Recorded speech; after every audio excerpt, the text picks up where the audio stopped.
We experienced the death of another family friend just a couple of months ago, and it's just like, why is this still happening? Yeah. We lose more young people to suicide than by any other cause in our country. It's not okay. Hello and welcome to Separate Bathrooms.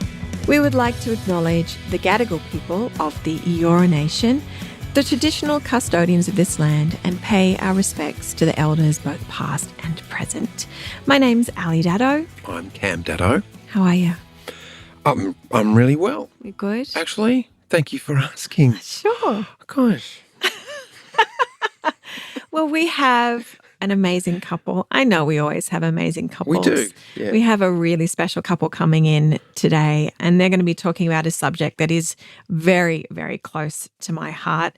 I became an ambassador to a charity called RAISE, which serves an industry-leading youth mentoring charity dedicated to providing support for teenagers in high schools right across Australia. Yes, you're all over the place. Bus shelters, video for raise.org.au. I'm getting messages from people all around the country talking about your involvement with... I did a letter to my mentor because RAISE supports kids by supplying them with a mentor for 6 months. And they asked me, can you talk about your mentor? And I got to speak about my grandfather and write a letter as if I was writing a letter to him. And that was... Oh, I could barely get through that letter. I did actually cry during it. As you were reading it out. Yeah, because of how meaningful he is to me, as mentors are. You know, you can remember that one person from as far back as memory goes. People can go, I remember when he, she did this, that teacher, that footy coach, the librarian, the neighbour next door. There's pretty much always a moment in a child's life that they can remember, that moment of kindness or that moment of support or wisdom. Founders Vicki and Leon Condon are our guests today. Yes. Vicki has a background in counselling and knowledge of growing research in the power of mentoring. She made a plan to support young people by providing them with a caring, trusted, independent mentor, not a parent, not a family member, someone who shows up on a regular basis just for them. That's right. And Leon, Vicki's husband, he's an experienced executive with a solid track record of business achievement in blue chip corporate and successful startups. And Leon also actually holds a degree in engineering, but he is also, and very proudly, the chairman of RAISE. He brings such a wealth of expertise to RAISE, and he's a key partner in the success of the organisation since its inception, really. Yeah, we're going to find out more about RAISE. Vicki and Leon are doing incredible work, and it all started in their home office, raising money through movie nights, if you can believe. And they've been able to support more than 13,500 people through their programs. Vicki was awarded an Order of Australia, thoroughly deserved. Indeed. They are also married and happily, let's discover, they're also married and happily married. Let's discover more about raise.org.au and Vicki and Leon. Vicki and Leon Condon, welcome to Separate Bathrooms. We will talk about RAISE. Nell's obviously involved intimately with you guys. We are a relationship podcast, so you have to tell us your love story. Can we remember? It's a one-sided love story, I think. Do you remember how you met? How long ago was it? Not that long ago, kids. Come on, It kids. was a long time ago. I was 19. There's two answers to this, Cam. I met Vic at least a year earlier and fell in love. And you don't remember that, Vicki? There's a story. We met at a ball. We both worked for the same organisation, so we worked at Honeywell. And I came over from Adelaide. I grew up in Adelaide. And I'd come over for a big fancy ball here in Sydney. And Leon was there. And the only way I know that he did see me is because he can tell you the dress I was wearing, which is true, but he didn't come and talk to me. Okay. So he just stared at you from we afar. didn't actually speak on She that was a night. mirage. She was wearing this purple sort of taffeta with Kylie Minogue really tightly permed hair. Yes. It was the 80s. It was I was going to say that has to be the 80s. Well, taffeta kind of gave that away as well. Yeah, so then we met when I actually moved over from Adelaide and started working for Honeywell here. And so we worked for the same company, and that's where we met. She can't So remember. I worked for his I was with her boss's the whole boss. night. Seriously? That was my version. Honeywell he was stalking computers? me Is the that what whole time. Honeywell Control does? systems. Control systems. Okay. Wait, so you're at the same party and you think that you were with her the whole night and Yeah, Vicki she was doesn't a remember? dreamer. She was just. I think he was stalking me behind curtains. I never met him. And did you remember her for a whole year? Was she on your mind I for waited. a whole Really year? patient. Not normally one of my qualities, but yeah. And did you know that she was going to move to Sydney? We all orchestrated it. You orchestrated it. He got a control system out and went. We worked Purple for the taffeta. same. Must. Yeah. So I was a secretary and Leon was working for the same guy. And so we ended up working for the same department. Yeah. He'll tell you that we met in the photocopy room the second time. Yeah, it was all Were good, you both meetings. sitting on the coffee machine? Don't go there. No. We're not allowed to go there. Well, that's the sort of thing we did in the 80s. Yeah, We didn't have deck, remember? exactly, and we didn't have screens and things. So we had to sit on the screen in order to send a love message. Did we have to do that? Well, we Because didn't I work don't in think business, Vicki and honey. I did No, that. we we didn't have didn't have to access do to a that. photocopy machine, but I did at school, and that was the thing that used to happen at school. With a boys' school, of Yeah, course it did. Exactly. I know how much girls photocopy their genitals. I wasn't on, saying genitals; it was a Where? butt. Wow, I was sitting we on went it, slippery just a slope there. couple of cheeks. It was a cheeky fax machine. Definitely only in the boys' photocopy room. Not in the So girls' you and one. your mates would still get up to it. I have Oh, we'd no still do doubt. it if there were Yeah. photocopy machine I could I sit on. know. I'd still have a go. I reckon. Oh, heavens. Oh, that's too much fun. That's Why wouldn't too, you? Yeah, it's also Right, too much right. Yep, all information. before the selfie. He's with me. So the second meeting for you, Leon, and almost the first for Vicki, how long till you fell in love and there was marriage and all that It good didn't stuff? take me long once Yeah. I'd actually met him. Leon was really fun and energetic Past and tense. interesting back in the day. And we got together pretty quickly and we were together for about 6 years before we decided to get married. And the proposal was very exciting and you just couldn't say no. What was the proposal, Leon? How did you orchestrate that? Do you guys scuba dive? No, I'd love to, though. That's actually on my bucket list. One time in band camp, I did. Yeah. Well, One thing you can't be proud of is doing a tank in 18 minutes. Hang on. A tank of oxygen. Tank of oxygen. Okay. How long does the tank normally take? Probably 45 or more. I Okay. see you're excited. I was a little bit excited. But Some heavy breathing going on. Yeah. So that says a lot. So we're at just off Byron Bay. There's this beautiful dive called Julian Rocks. Yes. We were down at about 60 feet, and before we went over the side, the dive master said, "Have you guys ever swam with grey nurses before?" Vicki had a few expletives, but so at about Grey nurse being shark, not Yes. hospital. Yeah. So at about 60 feet, we came through a cave which didn't have a back on it, and 3 grey nurse males and sharks are literally 2 to 3 feet away from our masks. I was sucking a lot of oxygen, knowing that I was about to ask the dive master for his slate, a white slate, to write, "Will you marry me?" And then she started writing S, and I couldn't work out what S. I was ready for a Y or maybe an N. I wrote, sure. I didn't want to give it away right from the beginning. So, yeah. Oh, I love that. At least it wasn't S-H-I-T or I thought you were going to say Or S-H-A-R-K. SHORE. Take me to shore. To Yes. shore. Yeah, exactly. Yeah. So no. amongst sharks and 60 feet below, Yeah. that's a pretty good proposal. I don't think we've ever heard one like that. I think that's awesome. Yeah. We've been on mountains, we've been on bus sightings, we've been all over the place, but we've never been under the sea. Yeah, it was pretty special. Yeah, it We've was still cool. got the We slate. Took 6 years to come up with that, though. You didn't have the ring with you, did you? Or I don't think we should talk about the ring. I think you need to talk about the ring you now. didn't drop the ring? We didn't really have a ring. No, we didn't have a ring. But I had another ring, so we just moved that one over onto that finger. Yeah. I got the best ring when we got Ali, our third child. So we then quickly had children, so 2 boys and a girl. Yeah. And my real engagement ring, I don't know what you called it, a forever ring, maybe, It was an I love you ring. was, when we had Ali, our daughter Ali. Your Yeah. third child. Yeah. That's when you. So the ring that I wear okay. now, I got, when Oh, we beautiful. had her. Yeah. Great name. Yeah. Yeah, great. One L or two? One. Just one. There you go, honey. I know. ALI. And your other one of your sons is Cameron. No, Ali boyfriend is Cameron, which is quite funny. So they are Ali and Cam. Oh, there you go. Look at that. Destined. What are the chances? And then we've got Sam, who's our middle son, and Ben, who's our eldest. Are they involved in this amazing charity that you guys have set up?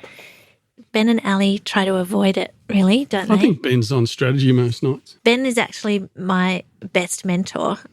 So he'll often around the dinner table just say, okay, Mum, how was your day? And he actually listens to my answers and asks the right questions. So, yeah, he's fantastic. Leon's going, hey, what am I? It's going to be a roasting show. Let's go back, though, to the beginning of Raise. Can you talk about what inspired you to start it? At Honeywell, where we both worked, I moved from being the secretary to working in HR. And once we got the kids off to school, I remember thinking, I really don't want to go back to corporate hours. And I retrained as a counsellor. So did that training and started teaching at TAFE, which I loved, and volunteered to some other organisations and found mentoring programs, which really got into my blood. Like the TAFE course was amazing, but there were a few things with my corporate background that I thought I'd do a little bit differently.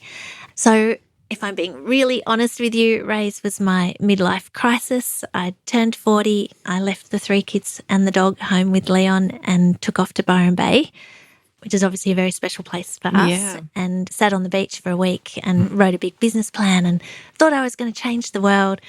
Came home and I just popped the business plan away in my bottom drawer because I just thought, I've never run an organisation before. I don't know how to run a charity. I'll just keep volunteering. A few months later, we experienced the death by suicide of a 14-year-old family friend, and our kids were coming up for a similar age, and Leon was there when it happened. He was working with his father and just dropping him off after work. And that rattled us. It was awful, wasn't it, Lee? Yeah, it's a level of grief that you just don't want to see anyone that you care about experience. To see a mother and father there of a really loved child. Yeah, and I reacted by going into my cave as I do on things like that, and Vicki reacted with really positivity, just straight out saying this is just not okay. There's not just one young person like this. This is systemic in our community, our country today. It's not okay was the theme, and I went to the funeral. She refused, and she went to ASIC and registered the charity. Wow. And, it's been an incredible journey with just amazing people like you guys just leaning in and saying, hey, how can we help? And now I remember thinking if we could just help one young person like him at the time, that it would be worth it. And, it's 15 years later now. So in the first year we had a graduation actually over near Taronga. And I remember so clearly standing at the back of the hall, we had something like 56 kids or whatever in the program that year. And standing at the end of the hall, and these kids, they come into the program and they're heads down, dragging their feet. They're so flat, anxiety levels or depression really high, maybe bullying, all sorts of things happening in their world. And at the end of the year, they've got a graduation where they grab the microphone like this and they're in front of, I couldn't have done this a year ago. I'm in front of 100 people and I'm just talking about, I've got a job at Macca's and I got a B, and, subject. And they're just so full of life and joy. One girl, let's call her Jess, she walked to the front, she grabbed the microphone. She just said, Vic and I were at the back of the room. She said, I just want to say one thing. I just want to say thank you. Thank you to the foundation, to Raise, because if it wasn't for you, I wouldn't be here. Yeah. And we just did a little high five. I remember that. I thought, that's the one. That's all we needed. There's one.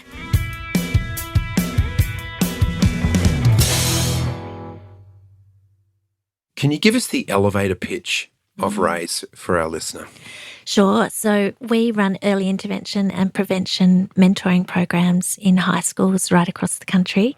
We work with the wellbeing teams to identify which young people would benefit most from having a trained and trusted mentor to talk to every single week for 6 months.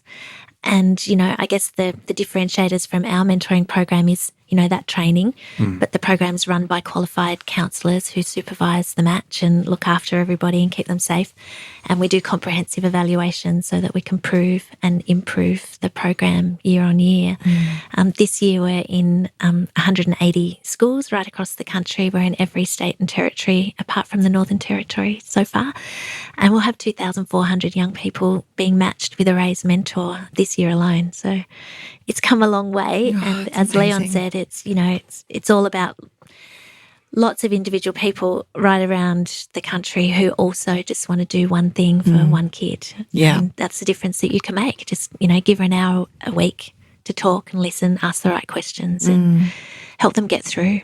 And I know that there was an event, the last event I went to, it was really beautiful because I've heard from the students who've been through the program, but hearing from the mother of a child talking, that was really special because I think as parents, we often feel that we have to be everything to our child. And I'm sure, I've even felt that like, I want to be my child's mentor. But, your friends who lost their child, this was from a loving family, so what's the difference between that mentor to a parent? Like what's that defining difference? Well, firstly, we have the mantra, it takes a village to raise a child. And I think that's so true.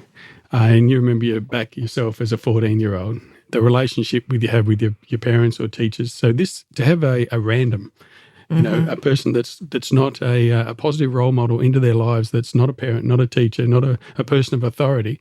When the young people, the mentees, talk to us, Ali, about what they get out of it, they just talk about having someone to listen to me and not tell me stuff. Yeah. Maybe ask a question that helps steer. And you imagine what a gift even yourselves as adults to have an hour a week where someone is just giving it all about you. And when you've got so much going on in your world, as our kids have today, as 14-year-olds, we used to see it as year 9, but it's typically year 8 now. It's a big transition period for them.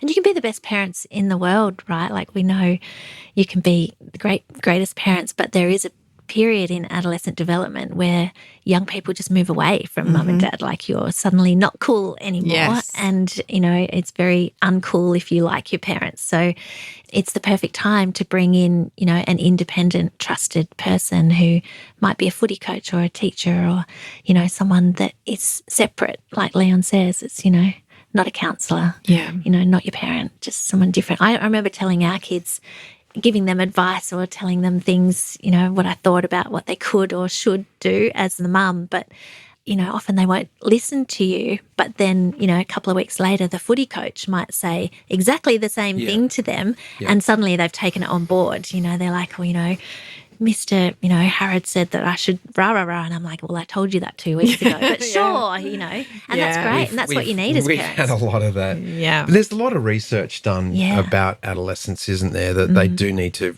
in a way, divorce their parents. Yeah. And that's part of the growth, natural growth that we have. And it's really hard for parents to let go and allow the child to find their own way. In our experience now, as our kids have gotten older, they do come back. Yeah. Well, I love that saying, Cam, that, I can't believe how much of a dick when I was 14 years Dad was, but how much by the time I turned 25, how much he'd learnt. Yeah. He's a good bloke now. Yeah, Mark Twain. I think Mark Twain said something like that. What an idiot my father was, and then how smart he was. Yeah, later on. He got over it eventually. And when we grew up, there was that environment. There was, we were outdoors. There was a lot more sport, a lot more engagement, and so opportunities to be with your uncle or your dad's mate or whoever. Whereas now they're in the bedroom gaming. That's right. Or they're on the social media. Yeah. Like doing their latest TikTok or. Yeah. So what do you say about that? The thing that's probably, we won't know still for decades probably, but the impact of this judgment and comparison. You just see the show reel, the highlights reel, the positive of all these people's world, and your world in comparison to theirs. Yeah. For all of us now, even as adults, but as a 14-year-old, so impressionable that everyone else's world's happy and positive and they're just doing great fun things. Look how attractive they are with their photoshopped images. And everything else. And how many likes they got. Yeah. And I didn't get hardly any likes on this post. Yeah. And that the world is suddenly very closed in and, we would never have witnessed, things like 9/11 when we were teenagers, but this current generation of young people, that's what they've grown up with. That's what's normal for them. Even Bondi, Westfield, you know, they're seeing that on their feed before they're hearing about it on the news. And, you know, of course, anxiety is so heightened when anything like that could happen just around the corner. They're conscious of things like that. They're exposed to so much more. So we've just completed a study, the first time we've ever had a control group study done with the University of Melbourne, where we've had a group of like-minded young people with a raised mentor and a like-minded young group without a raised mentor. And the results have just been absolutely fantastic. Yes. Can you speak a little about those results? Well, all the key areas that we're really working on, resilience, hope, help seeking, and school engagement, because what we're seeing is the levels of anxiety and depression and mental illness for this generation is, you know, at a significant level, and it's having a direct connection to the attendance record. And that school engagement level is directly leading to school completion and eventually through to employment and your role in a massive contributor to community.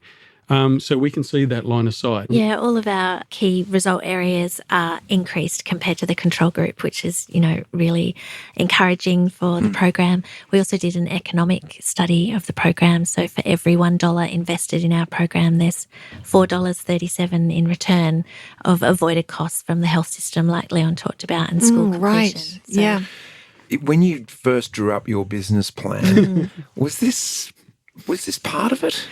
Were you considering this type of No, data? it blows me away that we've been able to do what we have done, but also, you know, why we still need it. We experienced the death of another family friend this year,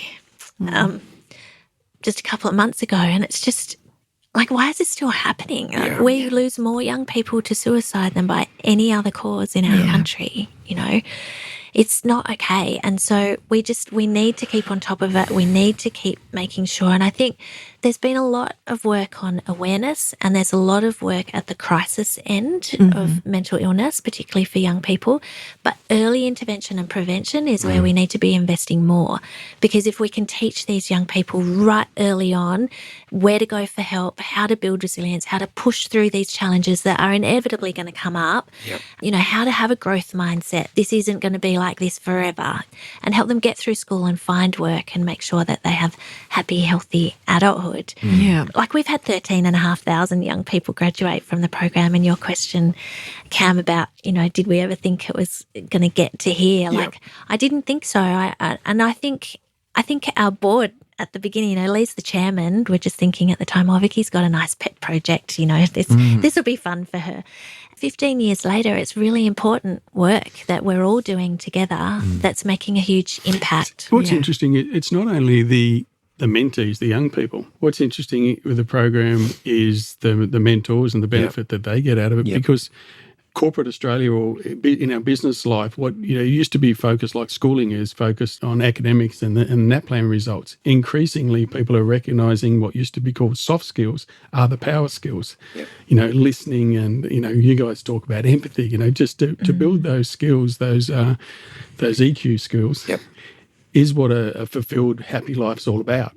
And we're seeing that with the mentors. They're reporting back to us, well, we got more out of it than we think, than the mentees. Yes. And we talk about that as a ripple effect, you know, that we're able to create across the country, because, yes, on one hand, we're helping young people to survive adolescence, but on the other hand, we're upskilling all of these adults on how to ask the right question and listen really effectively. And so those skills they can use with other young people in their lives, or, you know, if they're volunteering in the community or their own kids, or in their workplaces, like Leon was talking about.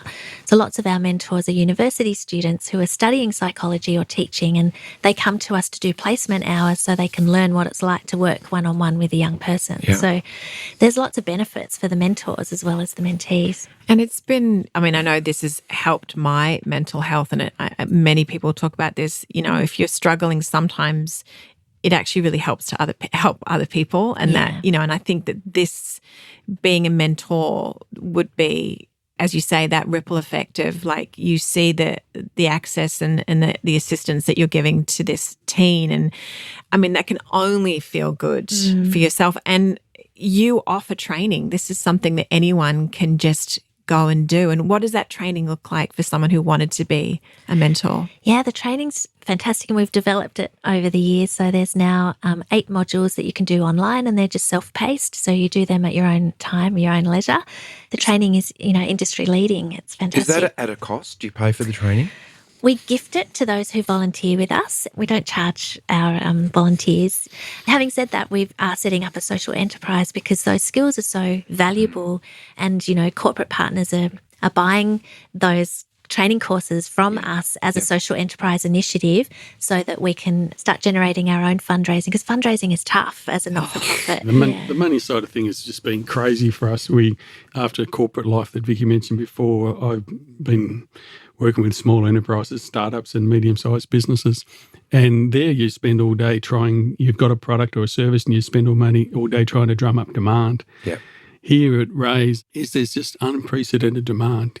We're really thrilled to have 2,400 kids in the program this year, but it's less than 10% of what we want to be doing. Yeah. Because we have that many schools coming to us and saying, hey, can we have your program? Or individual students coming to us every week, multiple times a week around the kitchen table. It's like, we've got another school that needs a program with $30,000 or $40,000 that we don't have. How are we going to get that?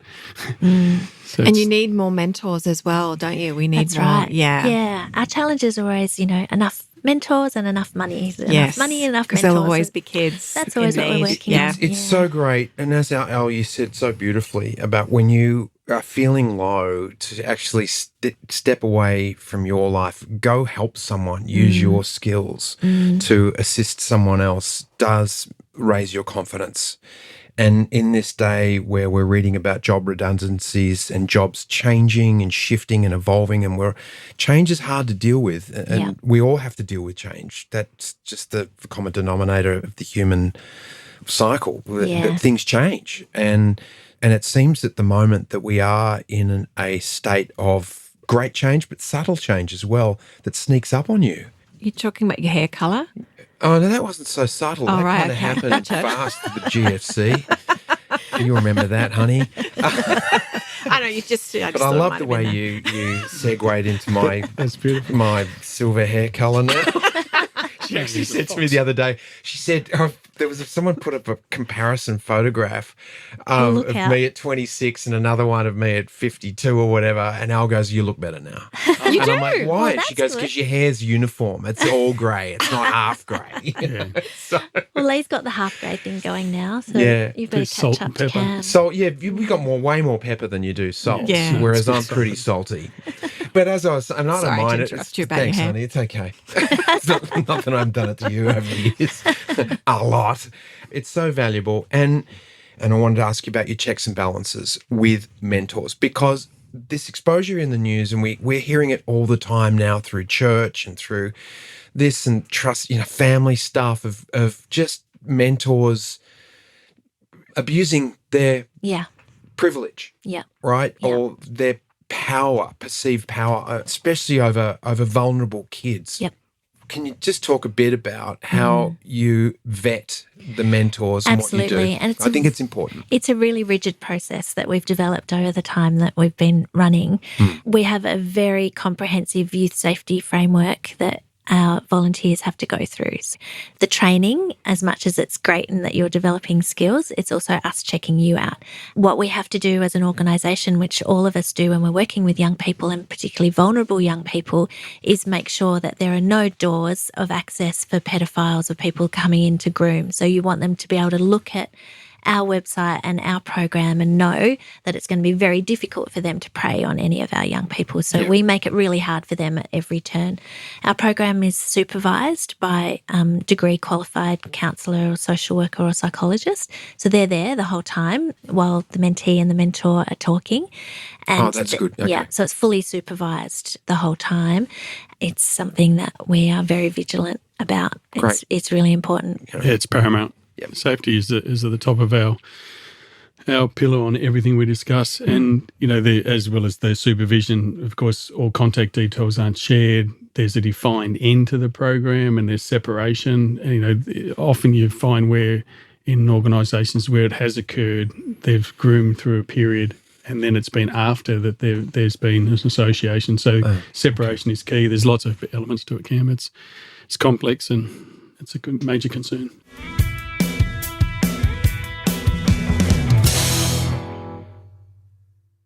How has creating Raise, well, what has it done for your relationship, for your marriage? You can lead.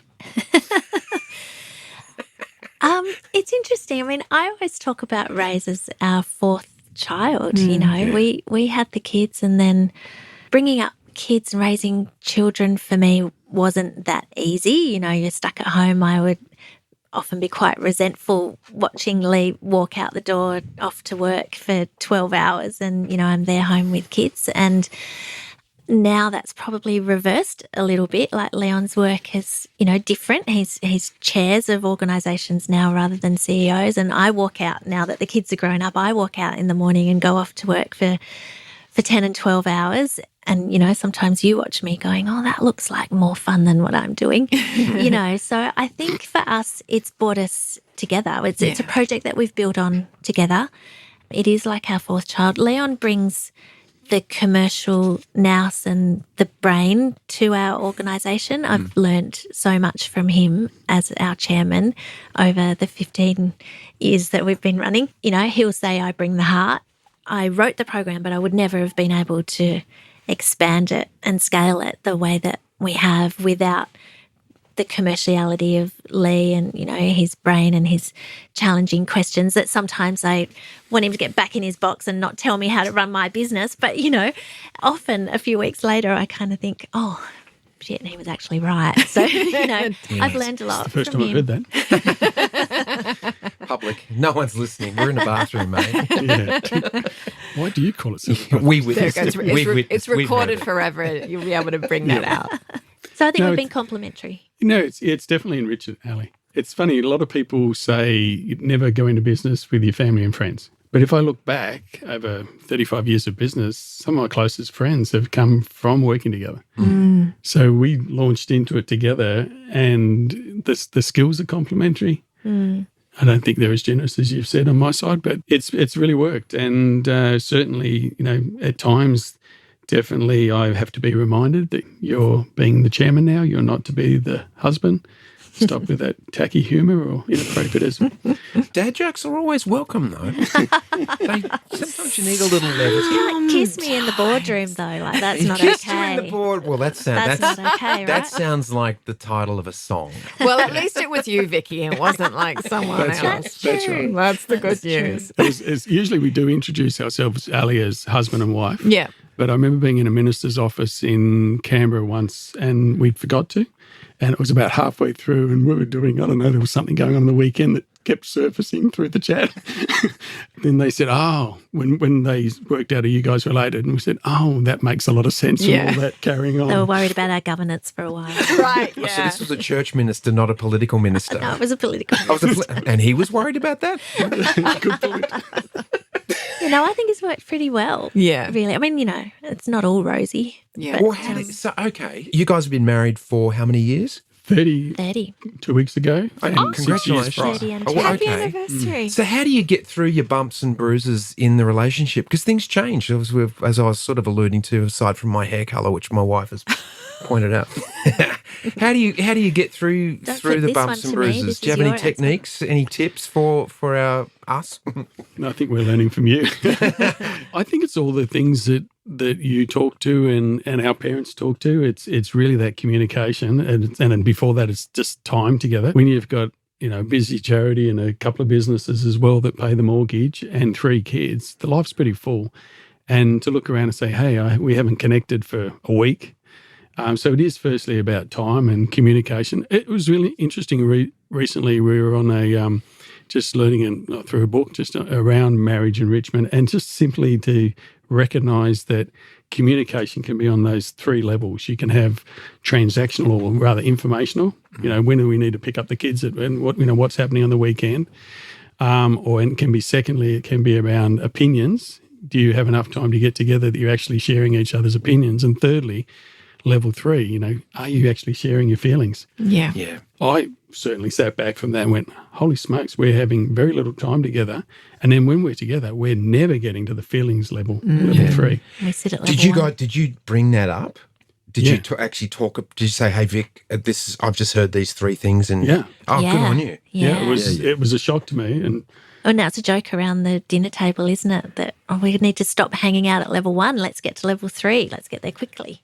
Oh, you mean third base? Well, not quite. Home run? Is that what you're talking about? Hey, sometimes you just need a little rub on the tummy and a good feed, and then you're fine. You can walk away for a couple of weeks and go. You guys go at it. And we like the intimate talk where we're asked about how we feel. Yeah. I get that. And do you have enough of that? No, you don't. Mm-mm. No.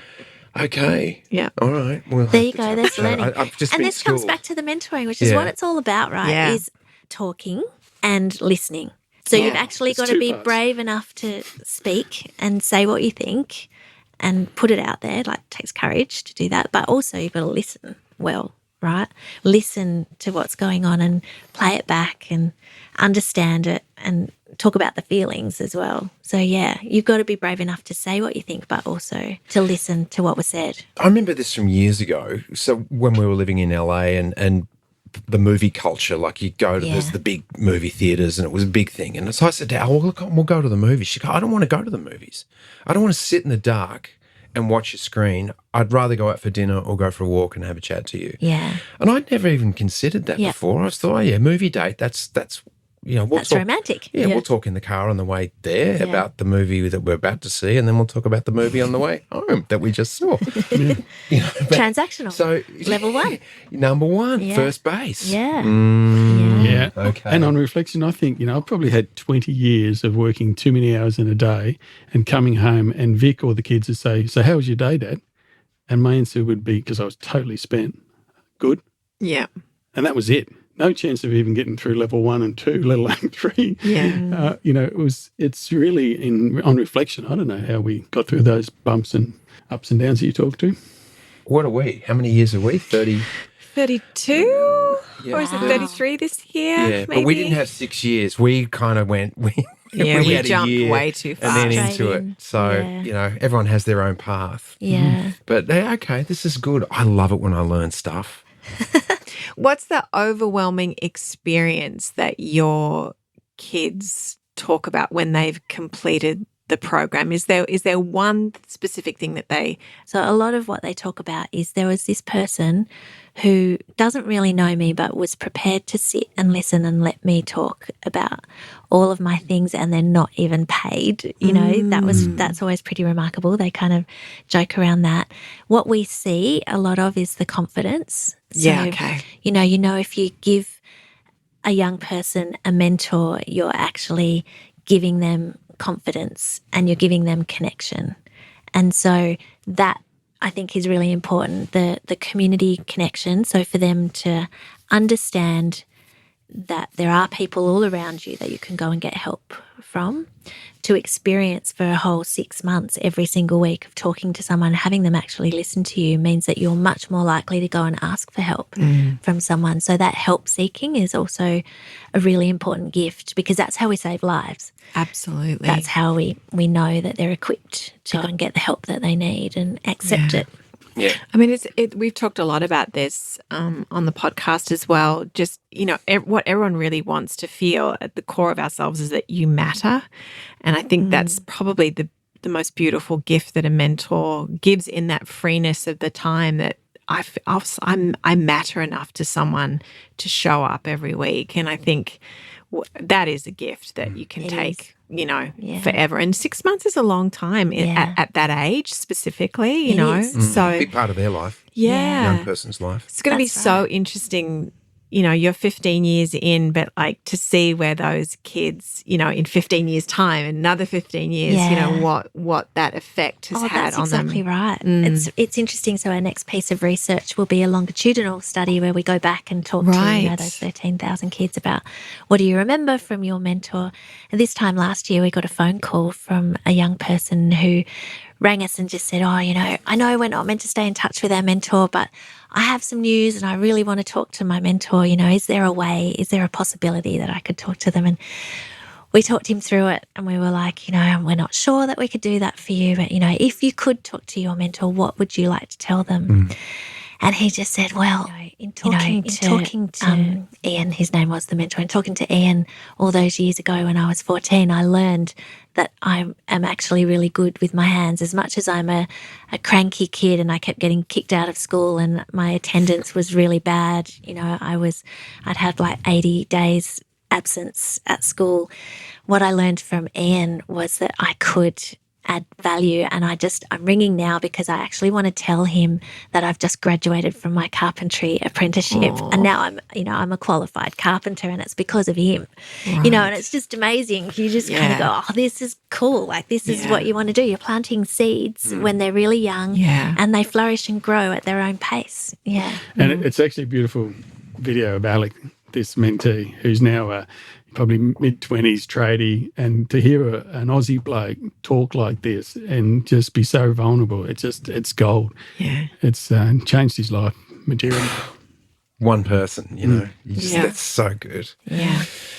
Did you pass the message on to Ian? Yeah, we caught them up. We couldn't help ourselves. Good on we you. Caught them up. I think that's important. And that's the part for the mentor. Yeah. As well, if I'm talking like someone who's been made redundant and he's helped a kid in that way, and then you ring him up, 18 months later and go, hey, by the way, that work you did with, oh, mate, he's just plugged that in and you all remember. It's very sad. You all remember a mentor from your childhood, right? Absolutely. You think back and you go, I can remember my commerce teacher. Yeah. I remember her name. I can remember her voice. She had really curly black hair and she was amazing. She changed my life. I wouldn't have finished school without her.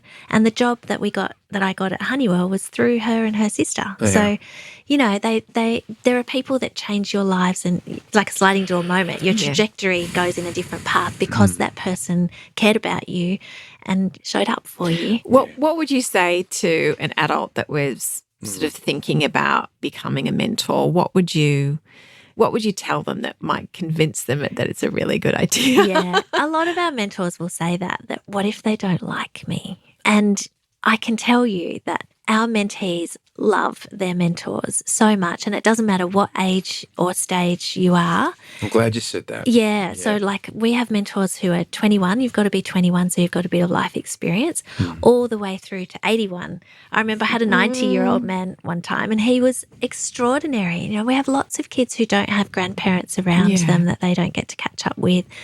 Lots of women with skills, to share, that they might be parenting themselves and, got extra skills to share. University students, corporates who give their employees time off work to go and actually do something in the community. It's another thing we learned from COVID, is that actually we don't want to just sit in an office all day and, work. We actually want to go and connect with that community. So you will make a difference. Your mentee will like you. And please do it, because we can't do it without them. Yeah, that's right. Yeah, I'd say, Ali, congratulations. It's a gift. I think probably the number one reason people don't is they think they're not good enough. When I did the training, I felt I failed. Because you do all this role playing and you had to do things like listening, and I found as an autocratic CEO that I've been for 30 years, I was not going to cut it as a mentor. But you've done pretty well with your listening skills though now. Apparently I've got a way to go. Me too. Yeah. Some days. But no, you've learned something today. That's good. It really is a gift. It's they if they project themselves forward 6 months, 12 months, they'll be looking back and going, wow, that was just amazing. It's actually, people give us praise, for example, and even thank us for the work we do. And it's really strange, because it's the other way around. It's actually quite selfish. You get so much out of it. Yeah. Just one more thing that I just love about the program as well is that, obviously the mentees get incredible assistance. The mentors also, have fulfillment, but it helps families as well, because when you've got a mentor that is also, being that listening ear and guiding it creates like, adult people are not so bad. Maybe I can tell my mum this. Yeah. Maybe I can tell my dad how I'm feeling. Yeah. And that's a powerful experience. Yeah. It's gold. Yeah. All right. We do it. You ready to get your clothes off and hop in the shower with us? Okay, maybe not. Cameron. I'm sorry to take it down that Saving road. water. Yeah. Let's just talk about the shower. It's a metaphorical shower. You can Okay. keep your clothes on. That's Ellie. good. And it's Stop 2 taking minutes, your right? clothes off, sweetheart. All right? Just stop. You know how I am. It's funny how that changes over the 30 years of marriage. Isn't it? Put your clothes back on. First question. What are you most grateful for in your relationship? The fun. Leon's brought a lot of fun to our lives. Oh, I reckon it's the kids. The 1 + 1 has really been way more than 3. Yeah. The kids have been huge. The organisations and the houses and everything else, building stuff together, They but the don't kids have count, been a do they? standout. Yeah. Yeah. What the world needs more of is Mentors. Yeah. Empathy? Yeah. Kindness. okay. This might be a tricky one. I know there's Chocolate. often Chocolate. What am I talking about? chocolate. Dark chocolate, normal milk chocolate. cream. All the chocolate. Okay. What is there a moment in your life that you would like to revisit? Can I have 3? I really like my mum was very close to all the births of our children. If she wasn't there, she was like right outside the door.